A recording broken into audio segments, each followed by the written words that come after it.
Subscribe करें और bell दबाएं ताकि कोई खबर रह न जाए।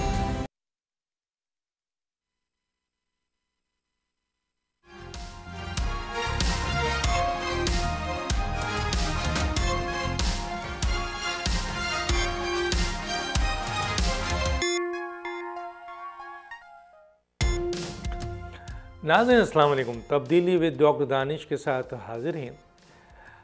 पाकिस्तान तहरीक इंसाफ पाकिस्तान की एक बड़ी सियासी जमात है और वो जमात गुज़िश्ता चंद महीनों से मुसलसल एहतजाजी सियासत में नज़र आई है। हालांकि पार्लियामेंट का किसी न किसी तरीके से हिस्सा भी हैं बहुत बड़ी तादाद में, लेकिन जो रोड की सियासत है उसमें उनके एहतजाज मुसलसल नज़र आ रहा है और किसी न किसी इशू पे वो मुसलसल तहरीक इंसाफ को और उनके अपने कारकुनों को मोबिलाइज़ कर रहे हैं। अब जबकि एक फ़ाइनल कॉल इमरान खान साहब की तरफ से आ गई है 24 नवंबर को, अब सवाल ये पैदा होता है कि ये जो कॉल है, ये जो तहरीक है, ये जो एहतजाज है, ये क्या किसी ख़ास मकसद के लिए है या ये सियासी एहतजाज है या ये सिर्फ़ और सिर्फ उस दबाव के लिए है कि इमरान खान को जो जेल में 1 साल से ज़्यादा अरसा हो चुका है उसके लिए हुकूमत पे दबाव है कि वो जल्द अज जल्द इमरान खान को रहा करे। फ़ाइनल कॉल है।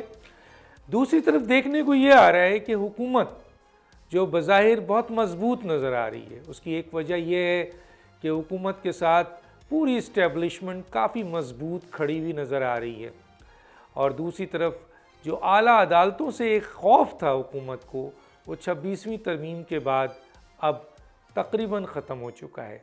तो बज़ाहिर लगता है कि हुकूमत बहुत मजबूत है। आया इस तहरीक से जो फ़ाइनल कॉल है, ये तहरीक इस हद तक जाएगी जो मुल्क गिर है कि हुकूमत को ख़तरा हो जाए? इस पे बात करेंगे। इसके लिहाज से दूसरे अहम और सवालात भी हैं। हमारे पास 3 अहम गेस्ट हैं, उनका तारुफ कराते हैं। मेरे साथ हैं जनाब जाहिद खान साहब, रहनुमा मुस्लिम लीग नून। आपका बहुत शुक्रिया सर, आपने हमें ज्वाइन किया। मेरे साथ हैं जनाब सेनेटर हुमायूं मेमन साहब, रहनुमा PTI हैं। आपका बहुत शुक्रिया सर, आपने हमें ज्वाइन किया। और हमारे साथ सलीम बुखारी साहब हैं, सीनियर सहाफ़ी तज़िया निगार। आपका ही बहुत शुक्रिया। सबसे पहले मैं आ जाता हूँ जाहिद खान साहब की तरफ। जाहिद खान साहब, आप कैसे देखते हैं सर? वैसे तो PTI मुसलसल एहतजाज का हिस्सा रही, कई इश्यूज़ पर उन्होंने एहतजाज किया। किस हद तक उनका एहतजाज कामयाब हुआ एक सियासी वर्कर केसेस से आप देख रहे हैं। अब जबकि इमरान खान की तरफ से फ़ाइनल कॉल आई है और ये एहतजाज जो मुल्क गिर होने वाला है, क्या इससे हुकूमत के लिए मुश्किलात पैदा होंगी और क्या आप समझते हैं कि वो PTI जो फ़ाइनल कॉल की है वो अपने मकासद में कामयाब हो सकेगी सर? जी जाहिद खान साहब। शुक्रिया डॉक्टर साहब। डॉक्टर साहब, सबसे पहले बात तो यही है कि चूँकि मैं मुस्लिम लीग में अभी तकरीबन ज्वाइन किया है, कोई मेरा हाल में 10-15 दिन हो गए हैं। आपको मालूम है कि मैं तकरीबन कोई 10 महीने स्क्रीन से आउट। अच्छा, मुझे नहीं पता था सर आपने मुस्लिम लीग नून ज्वाइन कर लिए। मुबारक हो सर, बहुत बहुत। अभी की इसलिए तो आपने मुस्लिम लीग रहनुमा एक सियासी कारकुन। चलिए लाइटर नोट जो है मुबारकबाद तो ऑन एयर तो देना चाहिए ना सर। वैसे तो कई अरसे से हमें अंदाज़ा हो गया था कि आपने ANP को अब खैरबाद कह दी है। जी सर, हुक्म। बिल्कुल, सब कुछ आपके इल्म में है, जो कुछ था तो आपके इल्म में है। अच्छा सर, सबसे बड़ी बात यही है कि देखिए, जो PTI की एहतजाज करने का तो सबको हक है कि एहतजाज, पुरअमन एहतजाज सबका हक है कि वो करे, लेकिन मुझे ये समझ नहीं आती कि हमारा ये 11 साल हो गए पख्तूनख्वा में इनकी हुकूमत का। अभी जो इस वक्त हमारे सूबे का सूरत हाल में, अभी दीर से हो गया हूँ क्योंकि मेरा कंस्टिट्यूंसी दीर है, लोग बहुत परेशान हैं। हमारे तो एक जो मसला है सबसे बड़ा तो दहशतगर्दी का है, डॉक्टर साहब आपको पता है। दूसरा मसला जो है हमारी मैशियत का है, तीसरा बेरोजगारी का है। तो लोग इससे तंग है। चाहिए तो यही था कि ये अपनी जगह पे एहतजाज जो इमरान खान के लिए करते तो इनका हक है, लेकिन साथ सूबे की हुकूक की भी बात करते तो शायद उसमें हम भी उसको सपोर्ट करते, क्योंकि हमारा सूबा इस वक्त बहुत पसमानदगी की तरफ चला गया। जिससे पहले था तो पहले बेहतर था, अभी बहुत ज़्यादा वहाँ पे सूरत हाल ऐसी दगरगोन है कि रोडों का हाल देख के एजुकेशन का हाल दे के, अस्पतालों का हाल दे के, कोई भी ऐसा आप नहीं इदारा नहीं बता सकते कि वो सही सम चल रहा है। बहरहाल ये सर ये तीनों सूबे का यही हाल है सर, बकिया तीनों सूबों का। पंजाब के हालात बहुत ख़राब हैं सर, सिंध के हालात आप हमसे पूछ लें सर बहुत ख़राब हैं, बलूचिस्तान के हालात भी ख़राब हैं। तो सूबे तो सर तबाह बर्बाद है, चारों सूबे। ये आप सही कह रहे हैं, मैं इससे इत्तेफाक करता हूं, लेकिन मैं ये कहता हूं कि उन सूबों को तो अपने हक, तो अपना राइट जो 18 अमेंडमेंट में जिनको मिला था और इन्फसार अवार्ड का था, मेरे ख्याल में अभी हमारे सूबे को वो चीज़ नहीं मिल रही है जो बाकी सूबों को मिल रही है। इसलिए मैंने जो बात की उस लिहाज में की। जाहिर है कि मईशत पूरा पाकिस्तान का बेहतर नहीं है। सर हमें थोड़ा सा गाइड कीजिए, फिर मैं जाऊंगा अपने रहनुमा कि ये जो तहरीक चला रहे हैं इसका आप क्या रिजल्ट देख रहे हैं, क्योंकि मेन क्वेश्चन ये है। सूबा तो चले सर हो गया, आपने बता दिया कि तहरीक जो चला रहे हैं इनके क्या मकासद आपको क्या नजर आ रहा है। आप तो अब हुकूमत है ना सर, चाहे आपने एक दिन पहले ही ज्वाइन की हो। देखिए मैं डॉक्टर साहब एक बात में वादे करना हो, जितने इस मुल्क में तहरीकें चली हैं वो किसी न किसी तरीके से मैं उनका हिस्सा रहा हूँ। कोई एक पॉलिटिकल पार्टीज कोई चीज़ चेंज नहीं करवा सकती। हमेशा के लिए इस मुल्क के अंदर जो भी इतिहाद हुआ है, वो चाहे डिक्टेटर के खिलाफ हुआ है चाहे सिविल डिक्टेटर के खिलाफ हुआ है, तो कोई एक इतिहाद के जरिए वो चले चेंजेस आई है। अब और वो भी उसमें चेंजेस नहीं आए। अगर आपने देखा था कि जब भी एहतजाज होते रहे उसमें बहुत नुकसान हुए, लेकिन कोई चेंज नहीं आए। मुझे अभी भी कोई ऐसी चेंज नज़र नहीं आ रही है। यही है कि बल्कि लोग तो अभी नाला हो चुके। मैंने आपको एक व्लॉग भेजा, एक अच्छा जर्नलिस्ट है, लेकिन आपने अभी नहीं मेरे ख्याल में सुना होगा, अरफान नाम है उसका। मैं आपका पॉइंट ऑफ व्यू चाहता हूं सर, मुझे और किसी जर्नलिस्ट से क्या बात है, इतने बड़े जर्नलिस्ट बैठे हुए सलीम बुखारी, उनका पॉइंट ऑफ व्यू लूंगा। सर छोड़ें आपने कहा कि आपको कुछ नज़र नहीं आ रहा, मैं आगे चल के बात करूंगा। रहनुमा तहरीक इंसाफ की तरफ चलता हूँ, सेनेटर हुमायूं मेमन साहब। वैसे पाकिस्तान में जो तहरीकें कामयाब होती हैं उसके पीछे सर इस्टेब्लिशमेंट या फ़ौज का होना बहुत ज़रूरी होता है। आप तो लड़े हुए हैं फ़ौज से सर, तो और आप एक बहुत बड़ी कॉल दे दी है आपने, इसमें कोई शक नहीं है कि अवामी लेवल पर आपकी पजीराई है, लेकिन लगता नहीं है सर कि अवाम वोट देने के साथ साथ आपके लिए तहरीक में निकलेंगे। तो क्या मकासद हैं सर 24 नवंबर के लिए आपके? बिस्मिल्लाहिर्रहमानिर्रहीम, इय्याका नाबुदु व इय्याका नस्तईन। देखिए, सबसे पहले तो मैं आपकी इस बात को निगेट करता हूं कि हम फौज से लड़ रहे हैं। हम फौज से नहीं लड़ रहे। हाँ, हमें उनकी बाज़ बातों पे एतराज़ ज़रूर है कि उनका पॉलिटिकल जो वो कहें जो मर्जी कहें, आप भी जानते हैं मैं भी जानता हूँ कि उनका जो एक पॉलिटिकल इन्वॉल्वमेंट है वो नहीं होना चाहिए। मैं भी जानता हूँ, आप भी जानते हो कि बहुत सारी चीज़ें पाकिस्तान में ऐसी होती हैं जो इंस्टीट्यूशंस कर रहे हैं, वो उनका प्रेरोगेटिव नहीं है, वो नहीं करना चाहिए।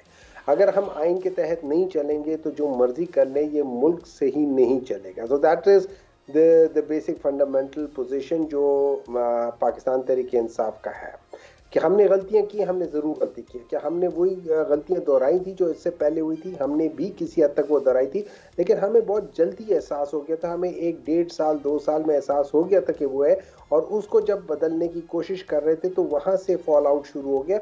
और यही बात है कि ख्वाजा आसिफ साहब ने कहा था कि 1919 में तकरीबन 8 महीने बाद ही जनरल बाजवा साहब और फैज़ अमीन साहब दोनों ने जाके इन 3-4 पॉलिटिकल पार्टीज के साथ बात करके कहा था कि हम इमरान खान की गवर्नमेंट गिराना चाहते हैं। That is how it started. Because चलिए सर, मैं पीछे नहीं जा रहा, मैं आगे जा रहा हूं। मेरा एक जुमला ये था जो मैं क्लियर कर दूं कि फौज की सपोर्ट के बगैर तहरीकें कामयाब नहीं होती हैं, और आप इन्हें फाइनल कॉल दे दी है।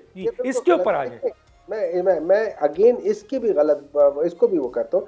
देखिए, असल अगर आप देखा जाए, तहरीकें तब कामयाब नहीं होती जब उसके पीछे अवाम ना हो।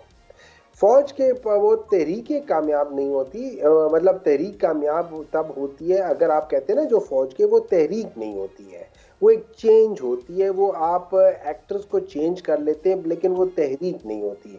तहरीक इज टोटली डिफरेंट थिंग्स। मैं अभी जाहिद खान साहब हैं, तहरीक चला रहे थे, जैसे बादशाह खान साहब थे, वो एक तहरीक चला रहे थे। अब तहरीक ज़रूरी नहीं है कि कामयाब हो, लेकिन तहरीक एक प्रिंसिपल, एक उसूल के ऊपर होती है। अगर आप वो उसूल बदल दे तो वो तहरीक बदल जाती है, फिर उसका जो बेसिक फंडामेंटल प्रिंसिपल है वो बदल जाता है। 24 नवंबर का क्या मकसद है सर, ये तो बताएं ना।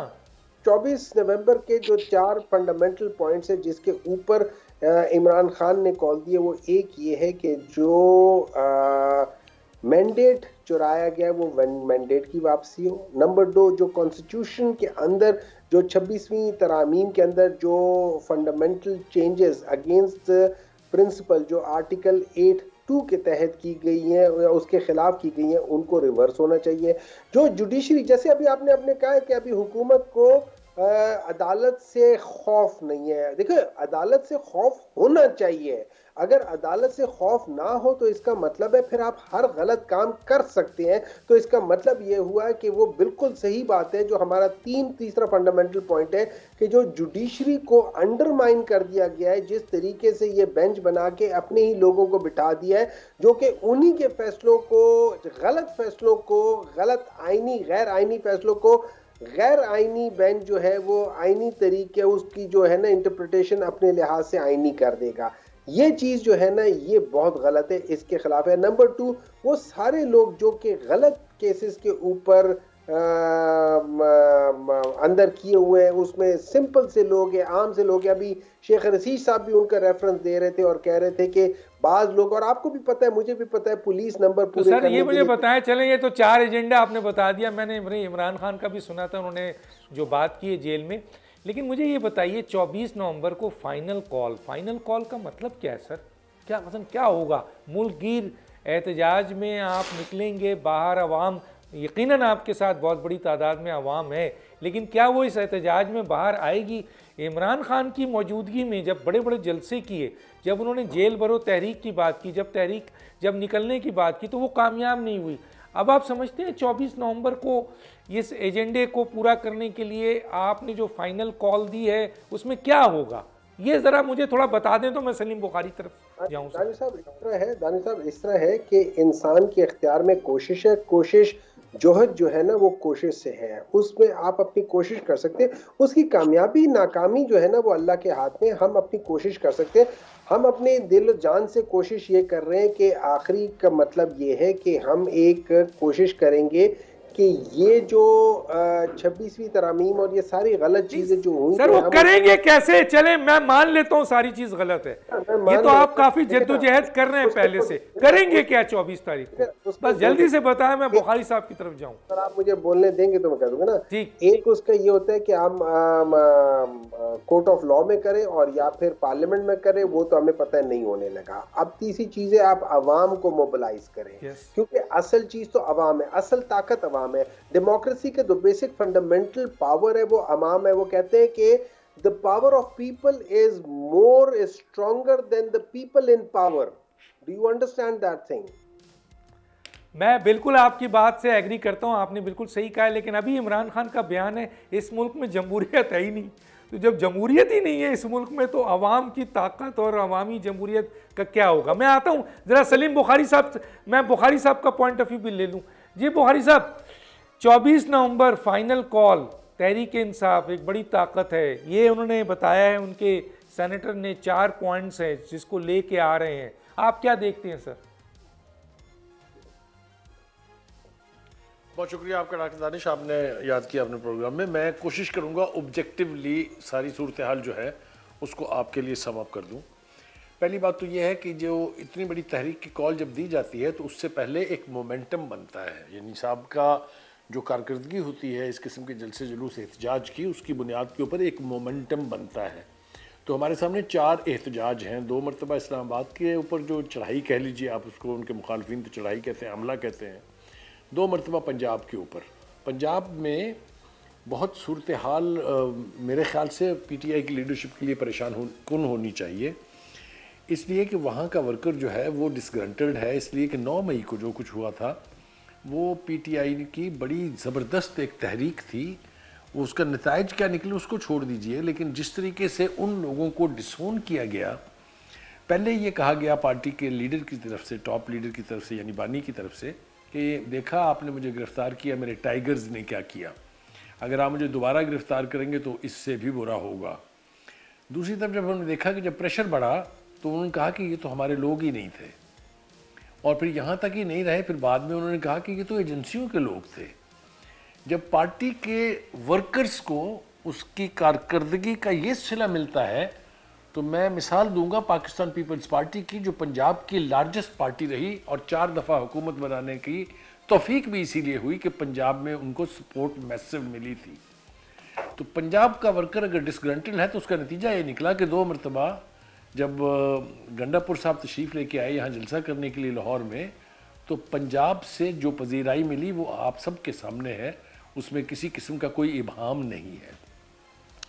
दूसरी तरफ हम देखते हैं कि एक पार्टी जो यकजहती की मिसाल हो, जिसके अंदर कोई दरार ना हो, जो इज्तमाही तौर पर कोई कोशिश करे तहरीक चलाने की, तो उसको पजीराई भी मिलती है, कामयाबी के इम्कानात भी होते हैं। लेकिन एज ऑफ टुडे अगर हम पीटीआई को देखें, जिस मर्जी क्राइटेरियन पर, जिस मर्जी कसवटी पर आप इसको परख लें, तो पार्टी के अंदर धड़े दिखाई देते हैं।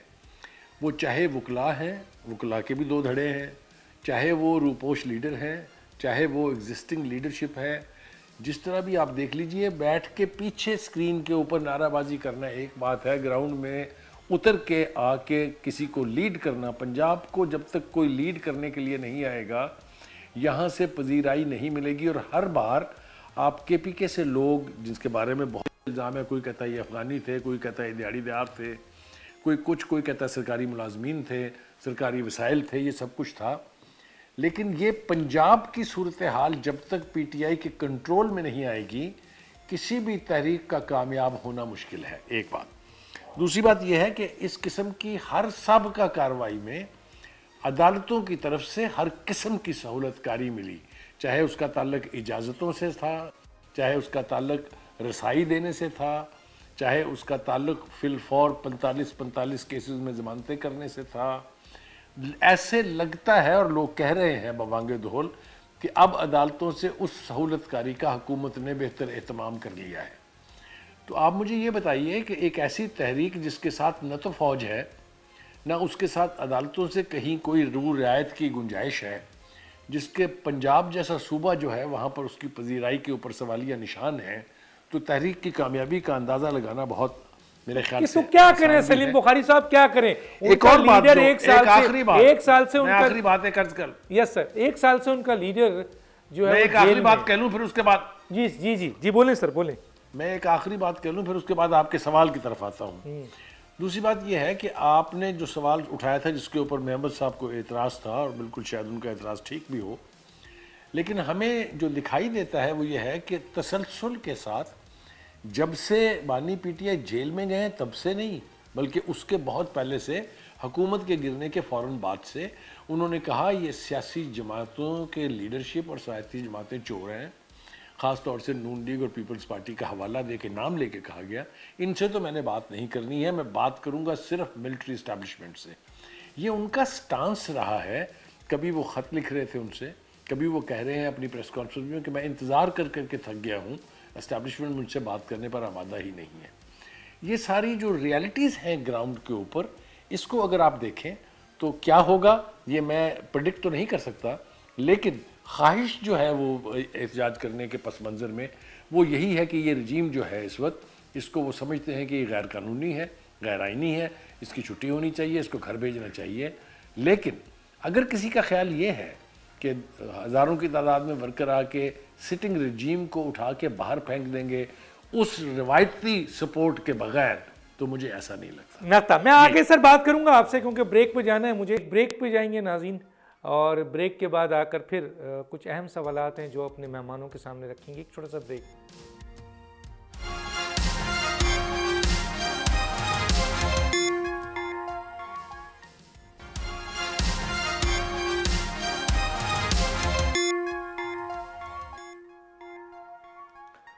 Welcome back. चलते हैं जाहिद खान साहब की तरफ। जाहिद खान साहब, चाहूँगा सवाल जो है उसके ऊपर ज़रा कंसंट्रेट करके जवाब दें तो बड़ी नवाजिश होगी सर। 1 साल से ज़्यादा हो गया है बानी PTI को आप लोगों ने जेल में रखा हुआ है।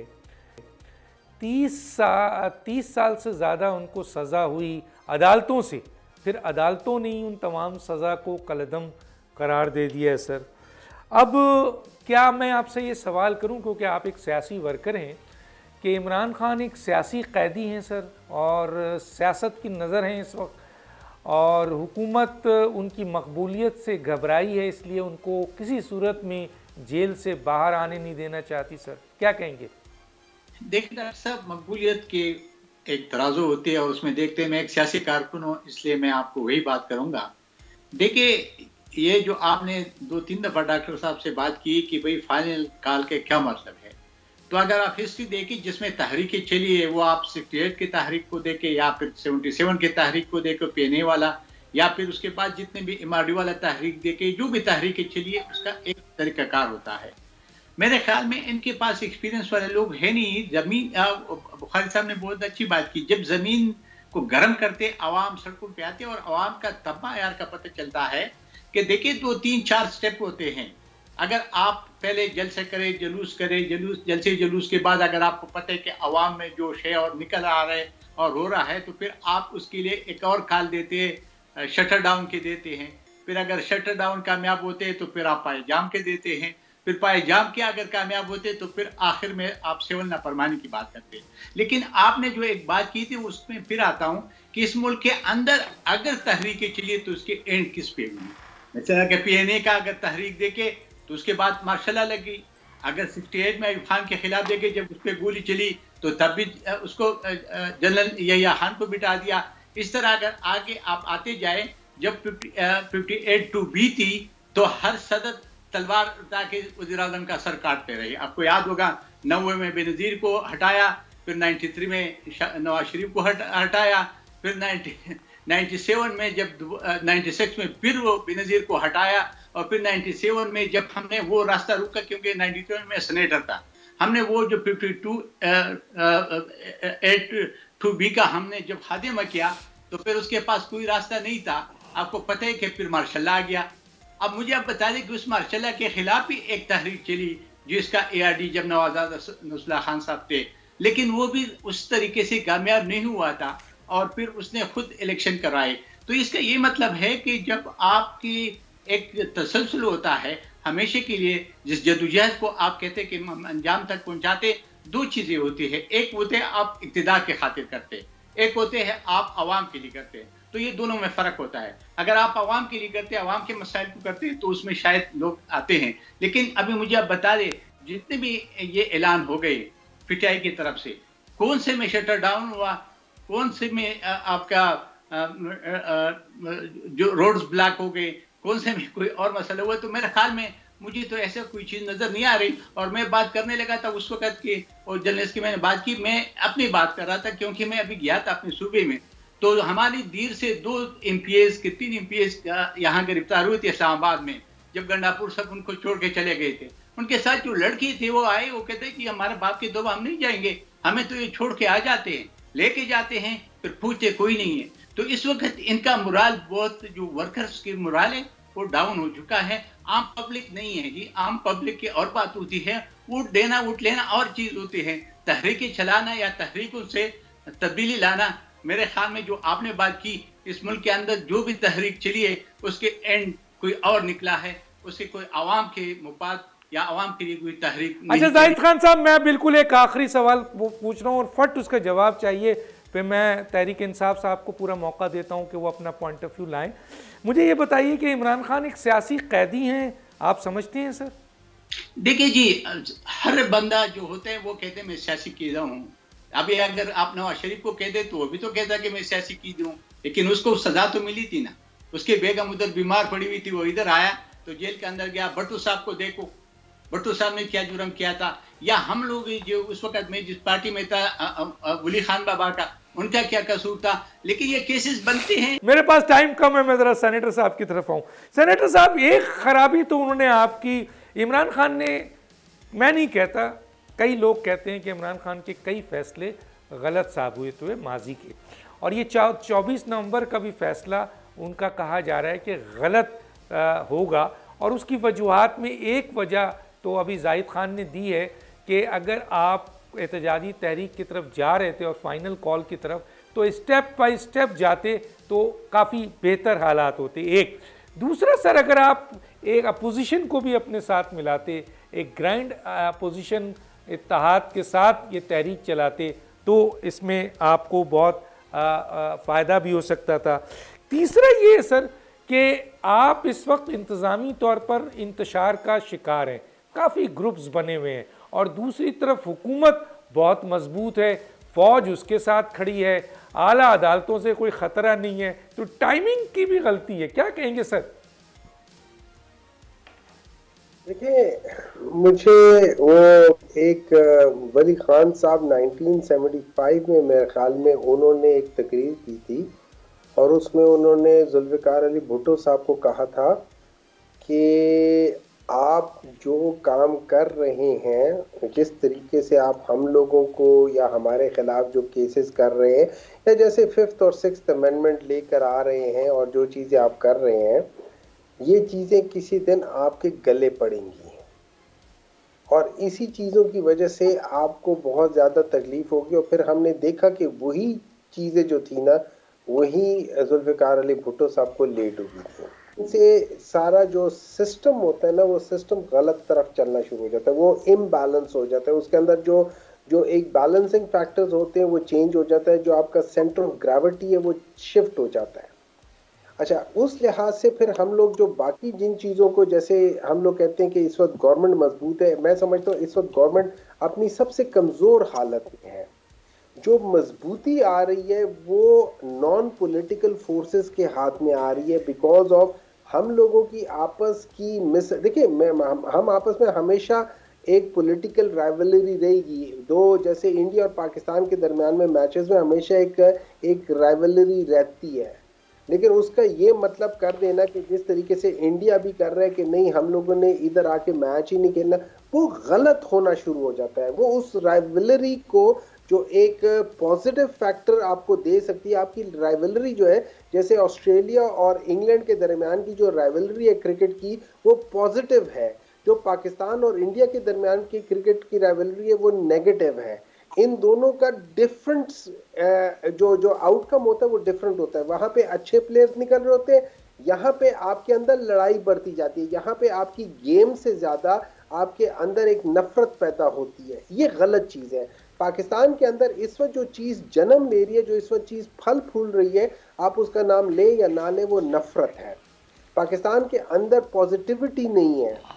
मुझे प्रॉब्लम इस चीज से है। अब अगर आप कहते हैं कि ये पॉलिटिकल वो नहीं है, जाहिद साहब का अपना पॉइंट ऑफ व्यू है, I respect that thing, I don't agree with it.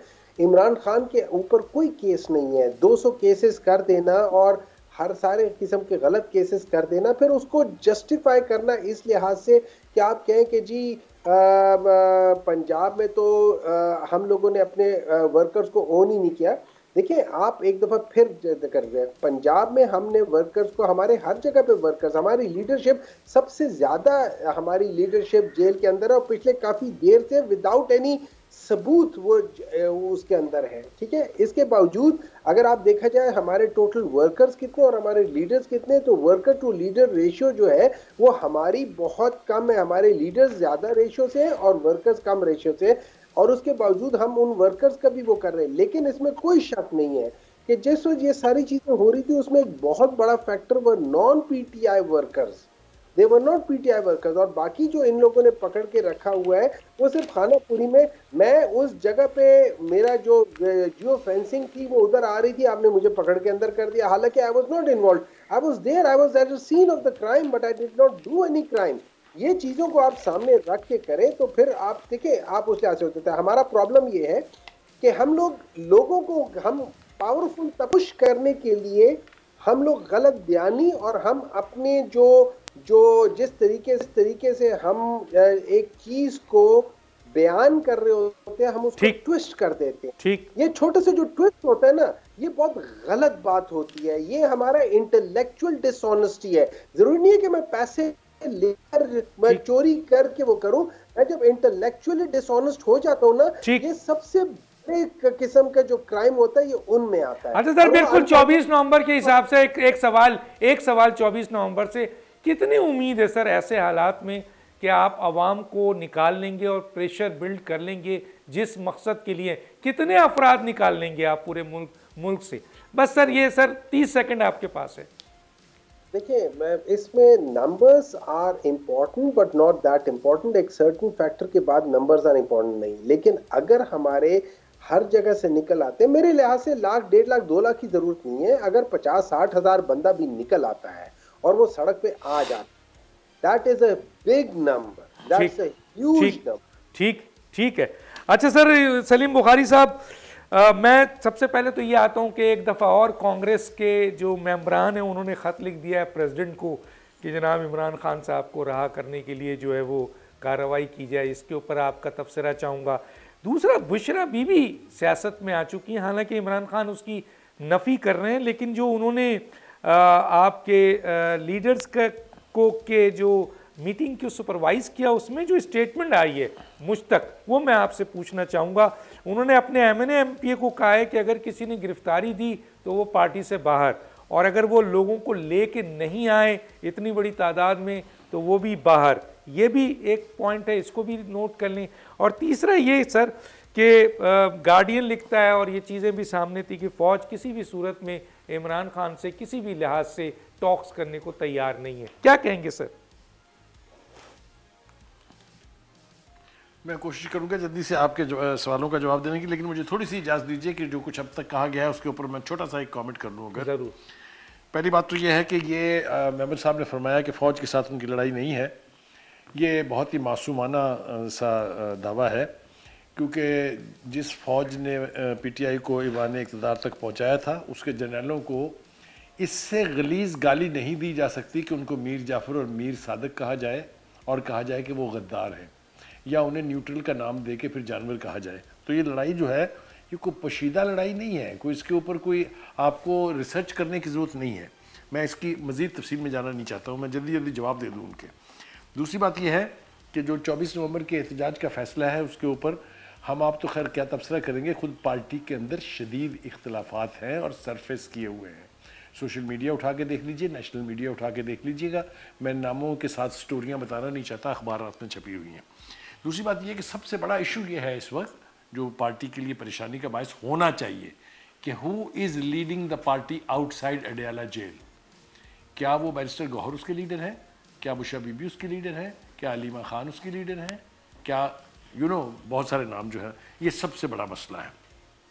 दूसरी बात यह कि आपने कहा कि खान साहब के ऊपर मुकदमात बहुत जाली बने हुए हैं, बिल्कुल ठीक कहा आपने, और ये इनका भी वही हाल होगा जो आपने मुकदमात बनाए थे नवाज शरीफ के ऊपर, स्टार्टिंग विद पनामा, जिसके अंदर ना उनका नाम था ना कुछ, ना वो प्रे थी जिसके ऊपर उनको सज़ा दी गई वगैरह वगैरह। क्या नैब को आपने इस्तेमाल नहीं किया? क्या ये ऐलानात आपने जलसों में और प्रेस कॉन्फ्रेंसेस में नहीं किए कि मैं अपोजिशन को छोड़ूंगा नहीं, सबको जेलें भर दूंगा इनसे? ये सारा कुछ जो है ये मैं जल्दी जल्दी रिकॉल कर रहा हूँ ताकि आपको मंजरनामा जो है वो समझ में आ जाए। अब आगे आ जाइए जनाब। नफ़रत को परवान चढ़ाने का मेरे ख्याल से एक चैम्पियनशिप करवानी चाहिए पाकिस्तान में, ताकि पता चले कि इसका पाकिस्तान की सियासत में ये बीज बोने वाला इस लेवल का जो आज हम देखते हैं नफ़रत, ये कौन है। तो इसके बारे में भी मैं ये सवाल जो है वो छोड़ देता हूँ। अब आ जाइए जनाब आपके जो दो सवाल थे।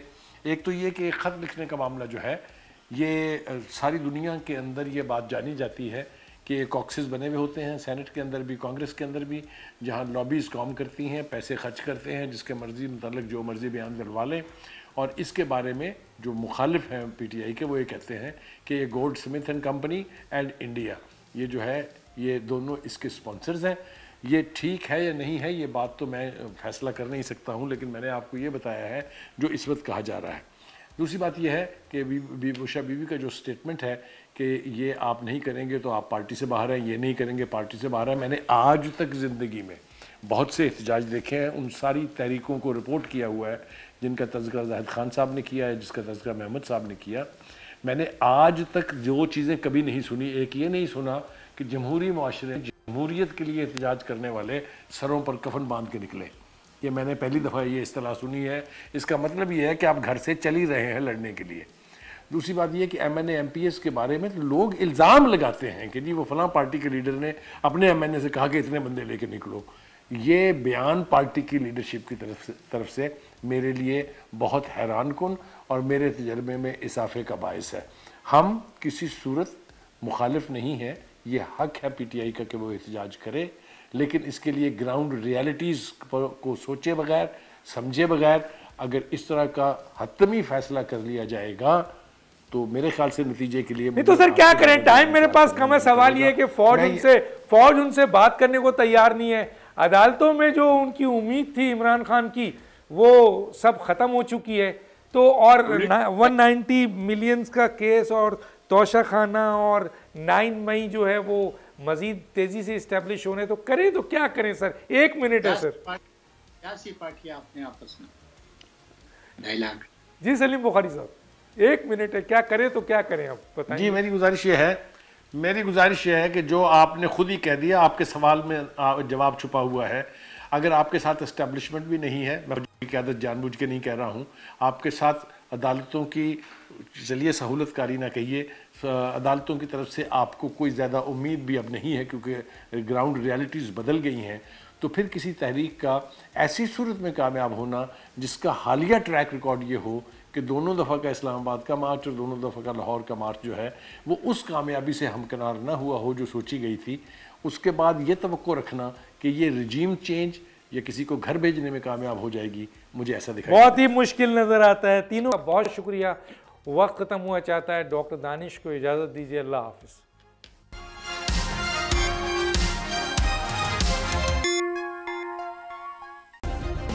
सब्सक्राइब करें और बेल दबाएं ताकि कोई खबर रह न जाए।